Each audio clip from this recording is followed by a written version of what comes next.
28岁大陆女星吴谨言去年凭着在宫斗剧《延禧攻略》中演出魏璎珞一角爆红，而她的感情世界也备受外界关注。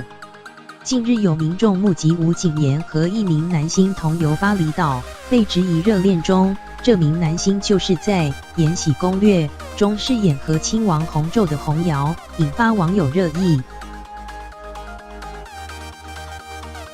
吴谨言和大他1岁的洪尧同为编剧于正旗下的艺人，在夯剧《延禧攻略》中，洪尧饰演的和亲王弘昼强暴了魏璎珞的姐姐魏璎珉，魏璎珞为了报仇进宫，才有了一连串的故事。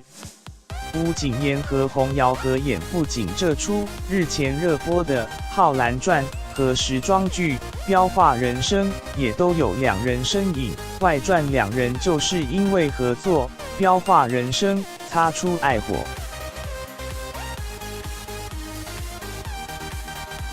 有网友在微博上爆料，吴谨言和洪尧农历春节后一起在巴厘岛海边度假被偶遇，当时吴谨言父母也在场，不过并没有相关证据能佐证。